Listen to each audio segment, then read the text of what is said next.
All right, how's it going, everyone? Welcome back to the BFIT Boys podcast, episode 9.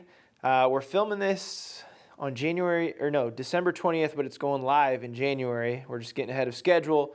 And so this is going to be another educational podcast episode because you guys loved the last educational one that Cody did with y'all, where we talked about strength training, mental health, and nutrition. So just kind of educating people on a number of subjects.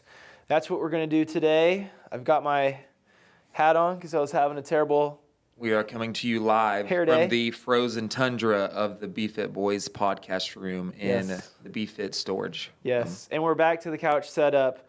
Unfortunately, it's just a busy week. Some of my equipment isn't supercharged, so. But it's not about the equipment. It's about the content we are delivering. It's about the knowledge. Right. Yes. All right, so Cody, what are we talking about today? We're going to kick off today by talking about chasing health versus a number on a scale. All right. I think a lot of people get caught up being like, ooh, I have to weigh X number. All right. I need to be 180 pounds. I need to be 140. I need to be whatever. Okay. And so they get so focused on this number and they'll do whatever means necessary to get to that number, whether it is beneficial for their bodies or sustainable or not. So that's where you get a lot of the crash dieting and the super short term starvation to hit this number. Okay. Well, what happens when you hit that number? You hit the number, then what? Cut yourself so low on calories, you've decimated your body the past 3 weeks. You hit that number for that one day. And then what? What happens next? Exactly. Yeah. Where do you go from there? And I love this topic too because I'm new to strength training. I'm pretty much a year in. Never lifted a weight before that. And so just trying to compare my progress with numbers, I was getting so confused over the past year at first because I would feel better from working out and hit 2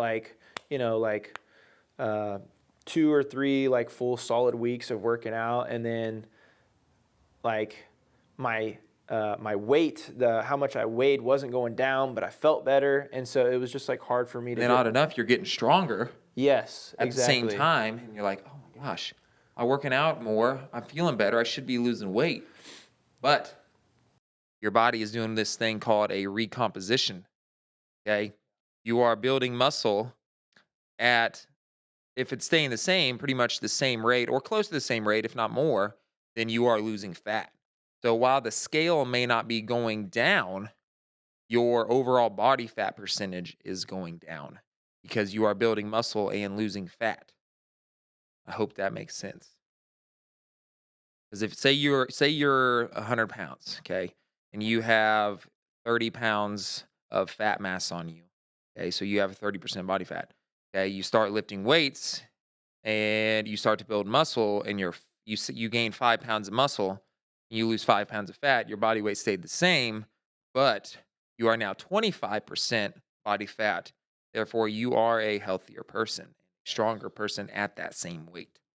So I think people get so caught up in the numbers when they're looking at just through a scope, all right, and not looking at all of these other things around them that's taking place, or paying attention to how their body feels, how their body looks, their actions, their moods, the weights in the weight room. All right, they're not taking all of these other things into account. They're just solely focusing on the number, and they're hell bent on getting to that number at no matter the cost. Yeah, and it's an easy thing to do because it is. And I'm not going to say that I haven't gone through that, because I talked on a previous podcast about an eating disorder that I've went through, and it's you gain 3 pounds overnight because you ate something that was super salty the night before, and your body's holding on to water. You're like, oh my gosh, I got to just not eat today. I gained 3 pounds overnight. And we measure everything else in our lives with numbers, pretty much, money, statistics, progress. Numbers is just easy to measure. Yep. So like you said, it's you might weigh the same, but your health is going, like, you're a much healthier person at that same Yeah. weight. And honestly, in a lot of cases, you might be a healthier person at a heavier weight. I think I'm probably definitely healthier now than I was when I weighed 170, 30 pounds ago, just because I have more muscle mass and my aerobic system is still in a very solid place. So I haven't, I probably said this on a podcast before. I've never heard of anyone saying, man, been like, man, I wish I hadn't gotten stronger. I wish I hadn't built that muscle to be able to lift all the things that I can lift now. Like, man, that really sucks. Yep. Yep. Yeah, it's kind of hard to wrap your mind around. It's like, oh, it doesn't look like anything's changing, but it definitely feels like things inside of me are. It's not going to look like things are changing on the scale, but if so, and if you are someone that takes pictures, start taking pictures of yourself, once a week or something like that under the same conditions, and then over time, if you're sticking to this long-term game plan, you're going to be able to see huge changes in your like physique and the way your body looks, maybe not on the scale, but again, kind of like we're talking, that's not necessarily the point. Okay. You're going to see huge changes in the way your clothes fit. Okay. The way your body looks. Okay. And like we said, the way you're going to feel, your mood throughout the day. I guarantee almost all of our members, like when they come to the gym, they usually feel better when they leave the gym. Better than they felt coming into the gym. They feel better after. Yeah. Yeah, for sure. And even for me, like, one random thing that I noticed while I was gaining weight and strength and health was I used to get tired at around like noon. If I wake up at 6 a.m., I used to get tired around like noon every day. Mm-hmm. And then as I actually gained weight and gained strength and gained health, like now I don't get as tired as early in the day. Now it kind of hits around like 2 or 3 p.m. But it's just like elongated my energy levels throughout a normal day too. Yeah, that's huge. How do we go, like, how does a person encourage themselves? I think that's like the next logical step. It's like, well, don't get discouraged because your number on the scale isn't changing. Even though it might look stagnant, you're actually getting much healthier. So how does someone just kind of, I don't know, talk to themselves, trust the process, encourage themselves in the middle of it? Because I have like a couple of friends That's what I was going to say. in this situation that are like, dude, like, I've been coming to the gym for 2 months now and I still weigh the same.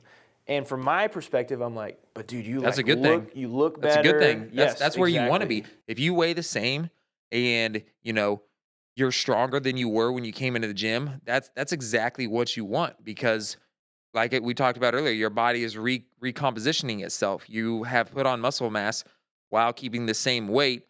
So you are a quote unquote leaner person, okay? Because you've lost fat mass and gained muscle mass, you know. But going back to like how someone can, essentially trust the process, and one, that is part of it. You have to trust it, be like, all right, I'm just going to buy in and I'm going to do it. Like, this is not a short term fix, this is a long term reward. Okay. But also, I think one of the biggest things that helps with that is having people around you that you trust and that are going to be honest with you. Like, hey, I thought you're committing to this. You need to, I saw, if someone's friend was on watches, we got friends on our watches, like they can see like, oh, you went and ran 3 miles last night after dinner. Like, why, what's up with that? I thought you were trying to trust the process and put on some muscle mass here. So I think having people you trust in your corner that are going to hold you accountable to help you reach your goals, is always a huge part of it. Mm-hmm.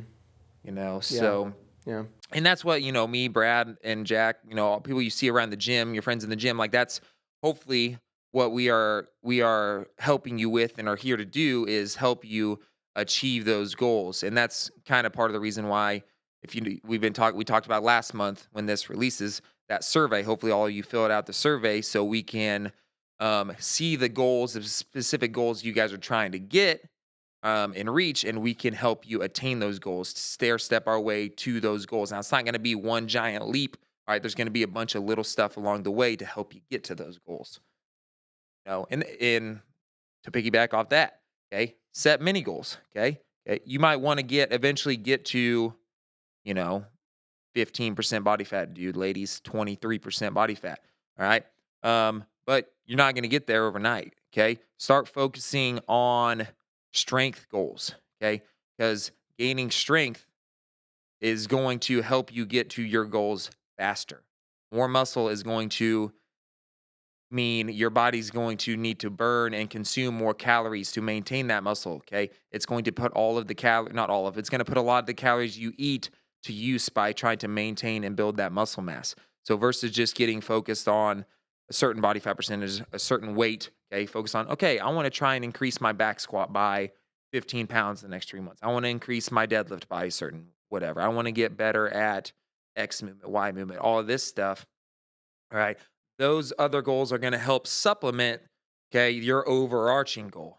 Because if you're just focused on this one goal over here, it might be harder to stay on track and achieve that goal without little other milestones along the way. Yeah, because this is, like I said, we're not in it for the short term. All right. This is something we want to do for the rest of our lives. We want to be able to lift. We want to be able to exercise, okay? Because it's going to help us in so many other factors in our life. Yeah. Bro, you'll be proud of me. The past 3 weeks, I've only ran 2 miles per week. Ooh. Yeah. Nice. I went from running like 60-mile weeks to after my big race, just absolutely And what'd you nothing. do yesterday in the weight room? What'd you do? Squatted 185, which was No, 285. 285, yep, thank you. 20-pound PR Woo! in the morning, and then at night came in to hit arms, and I was like, you know what, bench. Feeling good. 205 is feeling pretty light, so went up to 225. Shout out Big John and Trevor for spotting me. Dogs, man, dogs. Hit 225 on bench for the first time. That was actually like a 2024 goal. I thought it was going to take like another month or two to get to. And then strict press 140 today. So next year you're gonna be benching what you're squatting now and squatting even more. Yeah, feels good. But to go off that just mental piece too, like it's kind of ironic. Like I said, all those PRs that I hit today and yesterday, but like the past 2 to 3 weeks leading up to those PRs, like I actually wasn't like feeling too good. Like I had 2 weeks that were kind of down weeks. I wasn't able to lift as much and was getting discouraged, but just because, I don't know, it kind of goes along with the scale analogy. Like just because you're not seeing like immediate results outwardly doesn't mean that things aren't working. You know, like take a step back and like look in your example, take a step back and look over the past 3 months of your strength gain. So, it might have started here and it went up and it kept going up. And then, you got to this week and you're like, ooh, down a little bit. I mean, I don't feel good. And then all of a sudden it just boom, right back up. So if you look at the graph as a whole, you went from here to here, but it wasn't all just linear. All right. You're going to have ups, you're going to have downs. Okay. And it's the same way with the scale. All right. Body fat percentage, all that. It's not going to be down all the time. Or, if you're trying to gain weight, it's not going to be up all the time. You're going to have days where it's kind of hit or miss. Okay. It's going to be down. It's going to be up. It's going to fluctuate. All right. And there's so many other factors that go into that. Okay. And even in the weight room too, like your energy in the weight room is going to be influenced by so many outside factors. Your sleep, your stress outside of that, what else you got going on in your life, all of that stuff, your nutrition.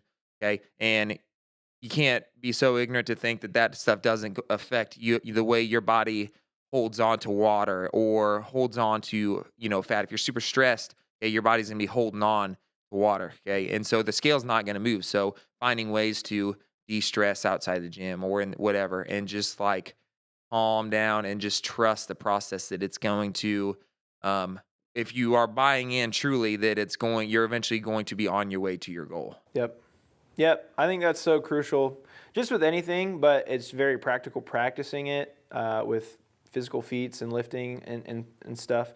It's just like learning how to encourage yourself, learning how to not get discouraged. Like that's something I think about a lot because I think my natural tendency, like during that down couple of weeks. We are all our own worst critic. Oh, yeah.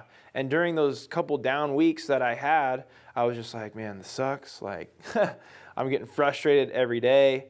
But, I mean, now that I kind of had like a successful week, couple days, I can look back and be like, okay, like I felt bad, but even though I felt bad, things were still like working pretty dang good. So yeah, just learning how to encourage yourself and showing up despite how you're feeling. Obviously, listen to your body, but people that have been working out for years and a long time, like our bodies are pretty, I don't know, durable by this point, I think. So yeah, just keep Yeah, showing up and encouraging yourself, and that'll absolutely. pay off. Yeah, So and kind of like you said there,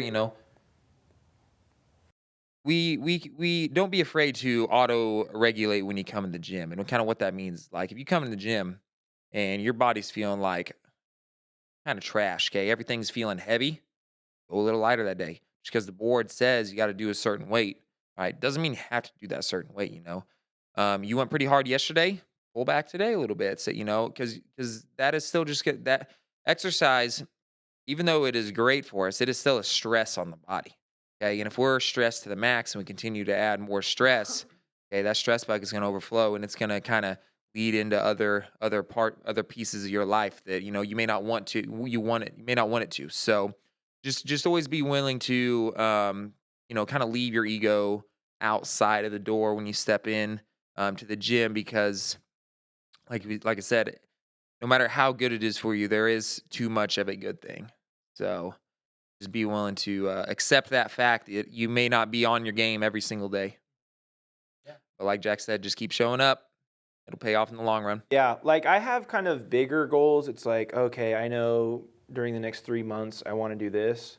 But like honestly, the thing I think about more is just like showing up today. Because like even for the people that wake up and come to the gym at 5 and 6 a.m., like it gets a little bit easier the more you do it, but it's still like pretty hard just to wake up. Oh, it's still hard. It's hard every time you got to get up at 4:20 in the morning. No, most people do not want to get up at 4:20 in the morning and go work out at 5. Even if you've been doing it for 5 or 10 years, like it gets easier, but it's still hard every single day. Yep. And so honestly, like that's just the way I encourage myself. Like some days I wake up really motivated, some days I wake up and want to hit the snooze and go back to sleep. But just like a big way that I can kind of encourage myself is just like, hey, did you show up despite how you were feeling today? Like, did you just say yes even though you didn't want to? Did you push a little bit through that? So those, like you said, smaller goals, and that's just kind of how I break it down, like day by day, honestly, because that's more like manageable for me, I guess. But Yeah. And just to make sure, um, this is this isn't like misinterpreted. You don't need to show up every day and go hard every day. Okay. We don't want you to, I mean, we do want you to show up, but I don't want you showing up every day and just, crushing yourself. All right. I want you here for the long run. We want you here for the long run. We want you to keep coming back. We want you to feel good. If you're coming every day and just balls to the wall every day, you can do that for a little while, but then your body's going to start to be like, ooh, I don't like this. It's not going to feel good. yeah, So, but even on those like days where you feel bad, just showing up and like stretching, yeah. like doing a little bit Stay is, in the is better routine, than come nothing. in, Yeah. roll out, Yes. get some blood flowing, ride the bike for 15, 20 minutes at a slow pace, just to move a little bit, stretch, hang out, talk to the people, be in the community, be in the environment, carry on with your day. You'll feel better afterwards, even if you're just doing that. Yeah. So yeah, those are some cool stories and encouragement. Obviously, like we all just need those reminders of like, oh, stay on track, even if it might look or feel like things aren't working. They're probably working because we've got great coaches, great athletes in our gym. So yeah, that was some great stuff on that topic. We're going to reset here and then dive into another topic. All right. So for this next portion, what do you want to talk about? I know you've got some topics. So. This could be a little controversial to some people, and it kind of piggybacks off of the first part here in part 2. We're going to talk about kind of why women should bulk, why they should focus on building muscle. Okay. Because this kind of relates to part number 1, but there's some other things too. I just want everyone to know Cody picked these topics just along for the ride. I see these as important topics. I see these as important topics. Yeah. And I don't necessarily mean like dirty bulk, going out eating McDonald's all the time and everything, every meal, Big Mac sacks on Mondays when the Chiefs get a sack. Okay. Talking about the focus of of building. The focus is building muscle is essentially what I want women to focus on, because that is going to help them in every aspect of their life, and a lot of people will say, I've heard this, just being in the gym as long as I have been, will say, I don't want to get big and bulky. Okay, well, news for you. I've been trying to get big and bulky for 10 years now, and as you can see, I'm still not big and bulky. So, you really got to have some special genetics, okay? And I hate to break it to most of you, y'all don't have that good of genetics, okay? Some of you might, but the majority of you will not, okay? So, um, going back to that, building muscle is going to help you get leaner, okay? If you didn't know that, building muscle is going to help you get leaner. A lot of the females want to come into the gym and get toned, okay? Well, how do you get toned? It's not just by losing weight, okay? Losing weight, yeah, is going to make the number go down, but if you lose weight and don't have any muscle mass, there's not going to be any shape to your body. There's not going to be any curves and shape to your body that is going to give you that toned look, okay? So that's one reason why I think there needs to be a focus on building muscle. Um, and who doesn't like being strong? Who doesn't like being, independent, being able to move things, pick things up themselves, without, assistance, okay? I mean, I don't like doing that. I still have to do that sometimes, but still, no one likes doing that. But um it's going to increase your metabolism, okay? Which is going to allow you to eat more. And I know a lot of females, they get in the mindset of, oh man, if I eat more than this number, or if I eat that, I'm gonna gain weight. Um, we get so caught up in this short term thinking that's how it's gonna work. Like, you're gonna eat that cookie, or you're gonna eat that extra whatever you're having with dinner, the extra serving of potato, and it's just gonna be stored automatically on your body. Okay. Well, our metabolism is very complex. Like, way too complex for me to even know about. Like, there's so many steps to that, that we as a species don't even know how our metabolism works.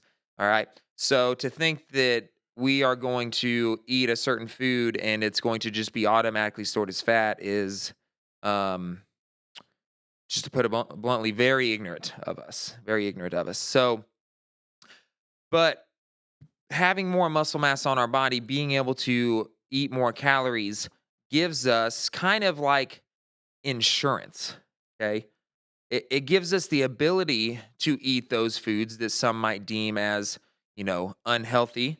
And it's not going to be put on us as fat mass. It's not going to just be automatically stored, because if we can get our bodies eating food to where we're, ladies, you're eating 2,500, 3,000 calories a day. All right. Eating that 300 calorie donut isn't going to make much of a difference. Okay. Versus if you're eating 1,200 calories a day, all right, that's 25% of your calorie intake. Okay. That's a big chunk. Versus if you're eating 3,000 calories a day, that's 10%. You still got a lot of room to wiggle, a lot of wiggle room there. All right. So focusing on building muscle is going to speed up your metabolism, build muscle, which is going to require more calories to maintain and to build, will allow you to eat more food. Does that make sense? Yeah. So, I mean, yeah, basically what I hear you saying, lifting weight, strength training increases your metabolism so you can actually eat more while either maintaining or losing. Yeah. Then you're kind of just like positively adding to your diet instead of restricting and just like Taken away. suffering yourself. Yeah. Yeah. Why does strength training increase your metabolism? Just because you're moving a lot? Well, so muscle is a very expensive tissue. Okay. So it takes a lot of calories to maintain and uphold. Like, it takes a lot, muscle takes a lot of upkeep. Okay. So upkeep in this scenario means calories, protein. Yeah, a lot of fuel, especially protein. Um, so we need to give it the adequate amount of fuel in order for it to work and in order for it to build. Okay. So Whereas fat mass, it just kind of compiles. If in excess muscle, you have to feed it a certain amount and work in the weight room in order for it to build and maintain. So it's kind of like double dipping there a little bit because you got to fuel it and it's going to burn itself off anyway. Some of it's going to burn itself off anyway. So it's kind of double helping you there.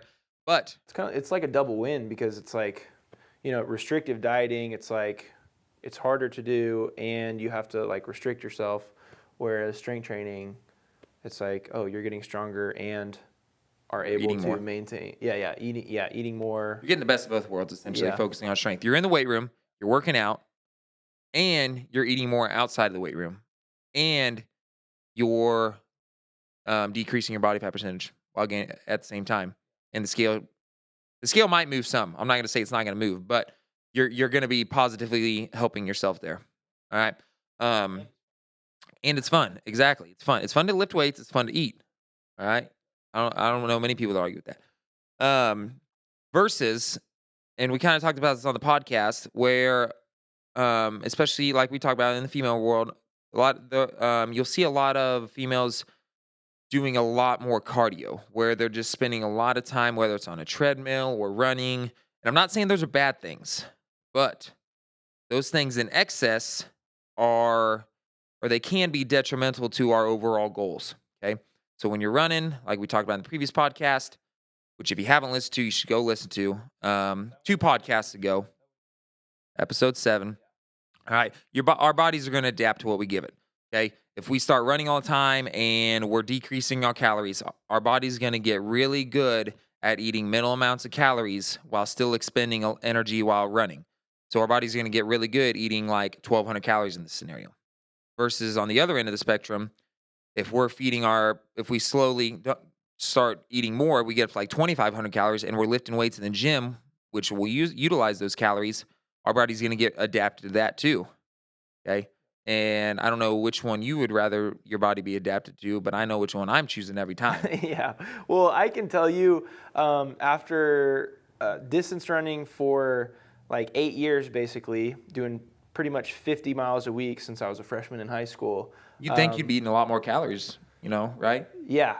Doing that? And like, the ultra people have to, but so when I first started distance running, like my freshman, sophomore year of high school, like I got skinny, like I had like a good like skinny physique, if you will. And then in my college years, like I don't know, I kind of weighed the same, maybe a little bit more, but my physique wasn't as good. Mm-hmm. And like looking back now after just hearing you talk, like I can pretty much definitely say that was just my body was like, oh, well, we're running 50 miles every week, so I'm just going to burn less so that we have more energy for the long term. And I'm not going to say this how you work because I don't know if you were or not, but you'll see a lot of physiques that are like in that realm where they are so-called skinny fat. Like they're skinny, but they don't have a lot of muscle mass, and they're and they're not toned, so they're that quote unquote skinny fat. Yeah. So and running is something that I like to do, so it's like I didn't really care about it.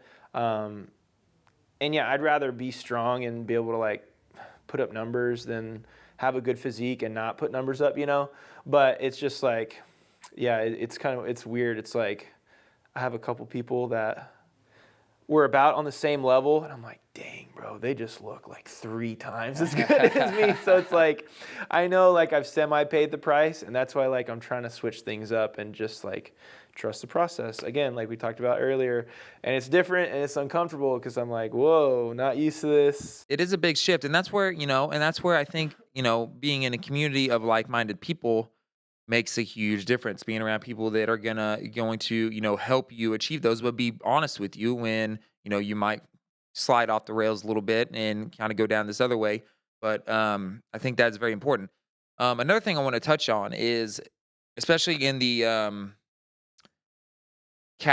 whenever calories are very restricted in the female female world, is the effect that takes on your hormones. Now, I don't know a ton of stuff in that side of things, so I'm not going to speak super in depth on it. But I do know being being in a major calorie deficit and being underweight, starving yourself, being in you've heard people call starvation mode, which I don't. It's not actually a thing, but your bodies get really adapted to being low calories. You'll hear of females like they'll lose their period. Their hormones are out of whack. They feel like crap all the time. Okay, a lot of times that is because they are not fueling themselves. Okay. And while that person might still be working out, they're not fueling themselves because, whether they have a bad relationship with food, they have a bad relationship with exercise, they have a bad relationship with, you know, body dysmorphia, which, like I've mentioned before, I've kind of dealt with some of that stuff. A lot of people have dealt with some of that stuff. But those are just some of the negative side effects that not fueling yourself, not kind of figuring these things out, within yourself to kind of get to the root of why you feel this way. Some of the things that can really take effect on not only you, but the people around you that you may not be aware of. Okay. Because in my experience, like I was in my own little world where when I had an eating disorder, I was so hyper focused on what I was going to eat next, or what, like, trying to eat quote unquote clean, and not what that food is going to do to my body, and not eating a lot of calories. I'm in my own little world, and I didn't know what people around me like thought, like, wow, he's kind of being a jerk, or he's stuck up, he doesn't talk to anybody, stuff like that. um the toll that takes on just your mental health and just everything not related to fitness. Yeah, outside of fitness, like these little things that we're doing that we think are making us healthier, can in an overall, step back view of things, may not be the best for us at this point in time, or really ever to be in that state. Yep. Yeah, and just to give like you some credibility too, because it might be weird to the women listening. It's like, why are two men talking about women's health? But like, you've been a one-on-one personal trainer as well as a coach for, like, are you coming up on 10-ish years? Well, I'll be here 6 years. Here 6. I've actually technically been here about 6 years now. Yes. Gotcha. Yeah. By the time this releases. I feel. Do you have more women clients than men for the one-on-one stuff? Yeah. Yeah. I feel like I see you up here Definitely. with a from bunch. all ages. I have, I've got clients in their 40s, 50s, Yeah. 70s even. So Yeah. I just got kind of all over. So Yep. So yeah, you've seen like the whole age range, like different ups and downs, working one-on-one with women clients for a long time. So yeah, I don't know. That's kind of your credibility. I did have a question though, like, what made you think of this subject? well, so just me being in this world, and I consume a lot of podcasts outside of here, and I've heard it on a couple different podcasts and mentioned, and I'm like, our people probably don't hear that from us, especially. And I just think it's something that I feel like is super important. Like, I'm all about, CrossFit and everything we do out there day to day, but I think I'm probably more passionate about the long term things that we do, the longevity. Like, is this something that you can do the rest of your life? Like going back to, I have a note written down here because I heard this saying, it's not fast or slow, it's yes or no. Okay. While this one thing you're doing now might get you to, if you're focused on a number, this one thing you're doing might get you to that number super fast. Okay. But is that going to be sustainable? If that's not something you could stick to, that is that is a no. You should not be doing that right now. I would find a different approach, something that you can stick to forever or in the long run. Okay. And while that may not get you to where you want to be faster or as fast, it's going to be something that you could do forever. And I think that is 100 times more important than you getting to your goal faster and rebounding and getting even farther away than you were when you started. Yeah, because you'll see that, because someone they'll crash diet, they'll get to where they want to be, and then they fall off the wagon and get back to a worse spot than they were when they started. And they're like, well, that sucked. I don't want to do that again. I'm not going to do that again. And so they never get back on track and things just spiral from there. Okay. And so I'm in the business of trying to make things long term and stick long term to where if something happens and, our members move away or they something else, they're still going to do what they do now. It just may not be here. Okay. Yeah. The fundamentals. And that is, when it comes to exercise, strength training. Now, that doesn't mean you can't do some conditioning because you do need to have a base level of an aerobic base to be healthy, but it doesn't take as much. I don't want to say yeah, essentially doesn't take as much effort and stuff to maintain that as it does to build strength. Okay, so in the exercise world, focus on building strength. Okay, and the nutrition world, focus on eating whole foods. Okay, 80% of the time, I'd say that's just a general rule of thumb: eating whole foods 80% of the time, because the processed foods they make you just want to go back and eat more processed foods, and you just keep eating more and more, and it's kind of hard to stay. It's kind of hard to not overeat if all you're eating is processed foods all the time. So, with an emphasis on protein, I should say that as well, because we'll do an episode here coming up soon with our nutrition coach Kaylee on all things nutrition and how important protein is and all that. But I would say those three things: focus on building muscle in the weight room, eating whole foods 80% of the time, with an emphasis on protein, are huge, in getting you to your goals. Yep. I'm trying to focus more on that longevity piece as well. And just as I'm sitting here, I was thinking, I love how me, you, and Brad all have we're in the same realm, but our greatest joys are different, I would say. Yeah. You're definitely strength training. Yeah. Brad is definitely just CrossFit, the movement, anything. And then mine is cardio, aerobic breathing, distance running. Those are kind of our top joys, and they're very different. And so that being said, it's I know there's not a lot of people that enjoy running, but I enjoy talking about it and just absolutely. offering a different perspective. Yeah. And one thing that I realized, dude, so in my ultra marathon at miles 65 and 70, these older middle-aged men who had more weight, they I don't know, just without being rude, if you were to look at them or me, you would definitely be oh, well, he's in better, I'm in better cardiovascular shape. Mm-hmm. But these older guys who didn't look like they were in the best shape, they were flying past me at those ending miles, at the back half of the race. And it was blowing my mind. I was like, dude, they're defying gravity. And literally the only thing I can come up with as to why that was happening was because they have probably been strength training for 10 to 20 years, and I have not. All I've been doing is running. And so even though I might be able to go faster for this distance, they can go slower and last longer, So I'm kind of rethinking my strategy with running, cardio, and it's well, dude, if I want to do more endurance races and stuff and do better at that endurance running, the biggest thing that's going to help me now is strength training. Yeah, they probably do have a base level of strength training, but you said they were in probably 40s, 50s, something like that.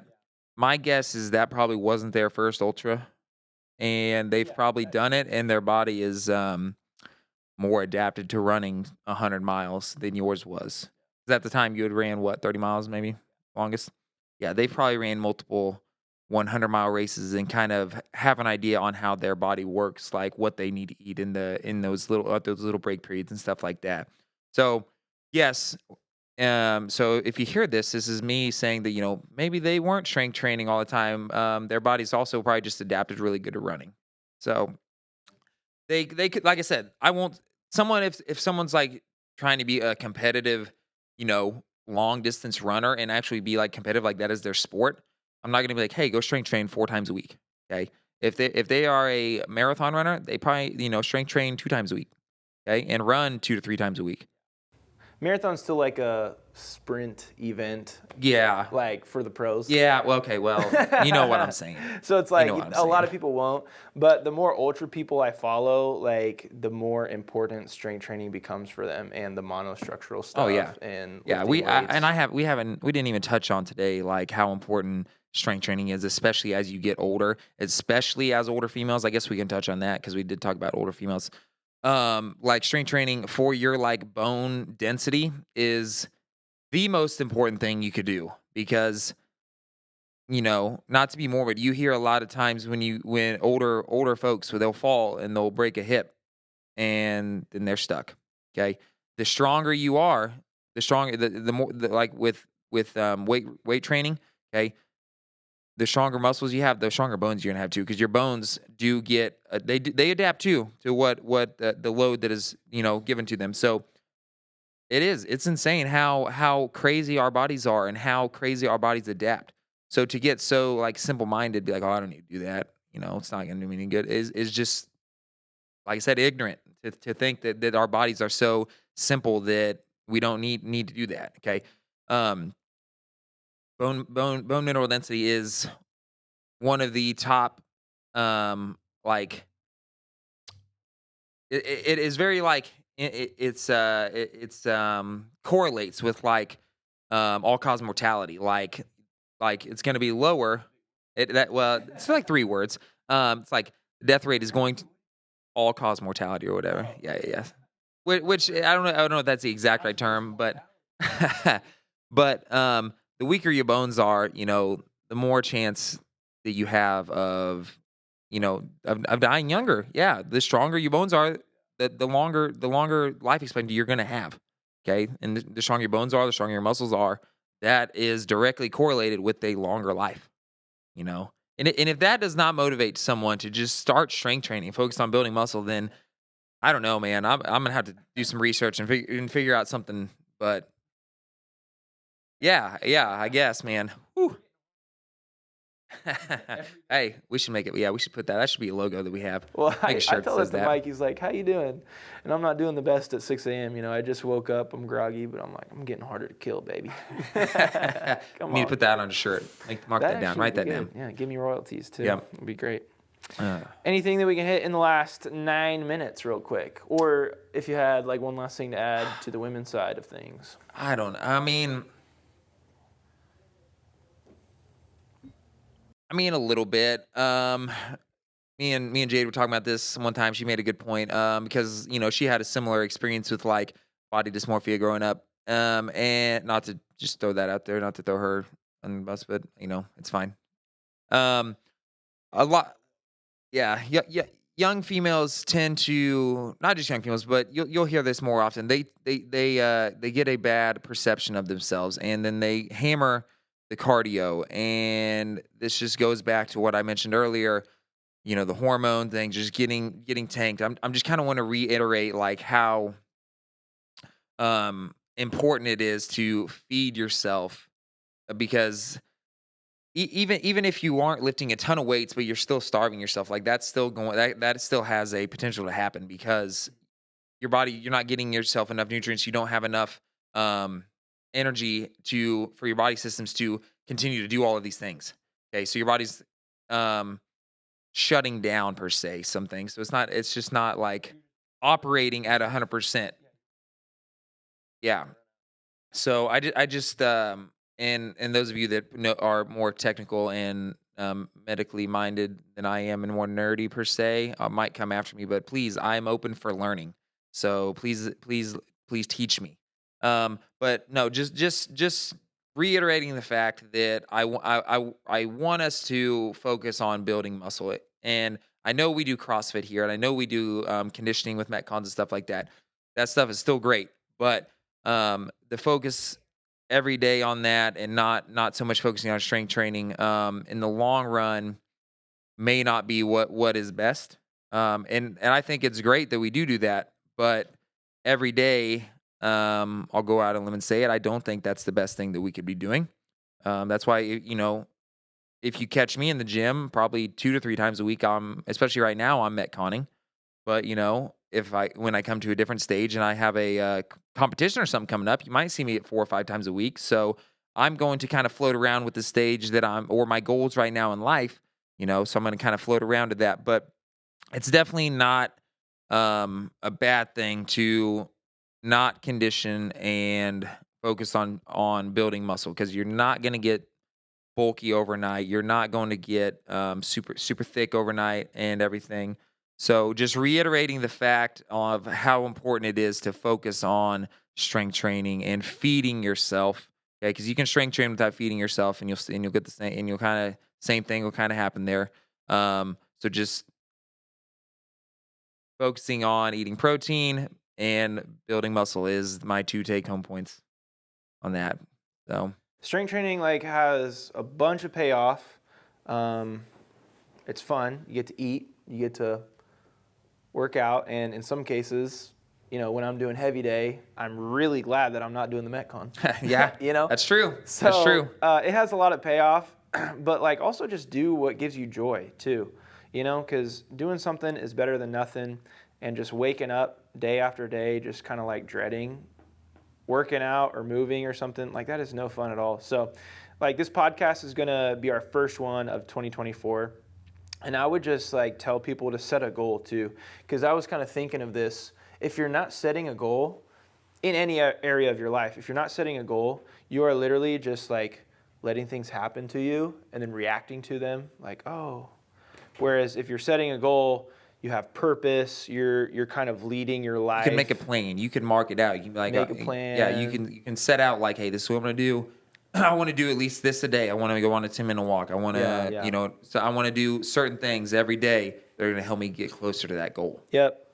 You are leading your life instead of just kind of getting dragged through. You're being proactive versus reactive. Yeah, and I have like so many friends. Like it's kind of sad, but like I'm in mid-20s, and so I've had a lot of friends recently that just like get a job and start working full time, and then they stop setting goals for themselves, not just in fitness, but just relationships with people, fitness, hobbies that they used to love to do, whatever. And just I don't know. Goals are a good way to not lose yourself. Yeah, absolutely. And real quick, I'm sorry if I'm kind of all over the place with this podcast. There's just stuff running through my mind. Sometimes you'll hear people be like, "Oh, like I don't have the time for that. I don't want to sacrifice the rest of like this part of my life to have to go work out and everything." Okay.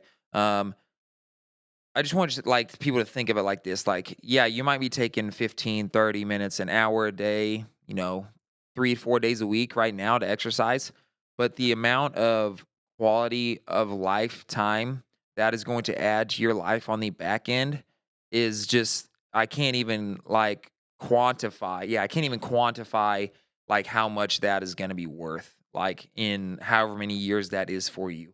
Like, taking the time now to prioritize your health and build your body to be resilient and strong for a long time, and maintaining that for however long that is that you live is going to be just, you know, infinitely like rewarding back to you later in life. Like whether you're, 20 now or 50 now, it's never too late to start.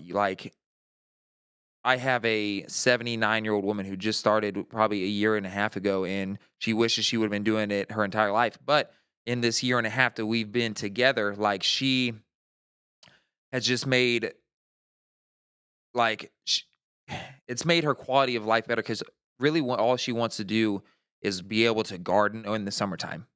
So she just wants to be able to garden in the summertime, and so we are just exercising and picking exercises that will help her with that. Picking up, a 30-pound sandbag and carrying it to resemble picking up a bag of mulch and carrying it. Okay. So just, this goes back to setting goals. Like, what do you want to do? What do you want to be able to do in 20, 40, 60 years? All right. You want to be able to pick up your grandkids at 80, 85. You want to be able to play with them, go to their ball games. Okay. You don't want to be stuck at home and not being able to move because you didn't take care of yourself when you were younger. Okay. So just, invest the time and a little bit of money that it takes now to better yourself That way, down the road in the long run, you know, people and family that you care about can reap the benefits. Not only you, but you're also increasing their quality of life by you being able to do more things. Dude, that's like one thing I found out in 2023 was I had a greater impact on other people when I was being selfish and prioritizing myself and my health. And then, I don't know, that just, when people see other people like achieving their goals or doing something that they never thought they could do, they're like, oh. Because we see like celebrities and like these, super athletes that do amazing things. Like, oh, I can never do that. Yeah. But like when you see someone in your circle, like that you bump into from time to time in your town, and you're like, oh shoot, like he's doing things that like he didn't used to do, then it's kind of possible. When you look at like a celebrity or ultra athlete, you're like, oh, he's got good genes. It's not possible. But like, so just the amount of work that it took to get to where that person is, that's the thing we don't take into account. Like, while they might have good genetics, how do you know you don't have good genetics? Like, you might have some good genetics, but you never tapped into that yet. So I love talking about just like goals and dreaming, and it fires me up. And dude. Yeah. And like, I just want people to, like, I don't think we give ourselves enough credit sometimes. Like, we don't believe in ourselves enough. Like, we are so capable of doing so much more than I think that we are capable of. You know, like, humans are the most like complex but so well put together machine that are capable of like basically anything they set their mind to. And probably like one of the most resilient creatures. Oh, absolutely. Yeah. Absolutely. Like just with things we can endure, like weather and I don't know, illness, everything else, like how our body adapts just to like everything. Yep. It's pretty crazy. Yep. So that's a whole nother rabbit hole. Just we don't need to be going down those rabbit holes. But belief in yourself. Yeah. Overcoming adversity. But I think that's good stuff though. Yeah. Well, I think that wraps up episode number 9, episode number 1 of 2024. We're hoping to get a little bit more consistent putting these out in the coming year. I think we got a plan of action for that. So we hope you all had a great holiday season at the end of 2023, and we're opening 2024 with a bang. And we will catch you guys in the next one. Thank you all for your love and support. If you haven't, please subscribe, like it, and leave a review on YouTube and Apple Podcast. All right. Stay tuned for the next one. Peace out. Boom. And just so y'all know, our rough schedule is 1 podcast a month, and we're going to alternate between educational 1 month and then like a member highlight the other month. That's just a great way to bring people in, make them a part of like the things that happen behind the scenes. And then, that's just starting more conversations out there on the floor for our community. So for the educational episodes, just be asking us questions, be giving Cody topics to talk about, and we will discuss them right here.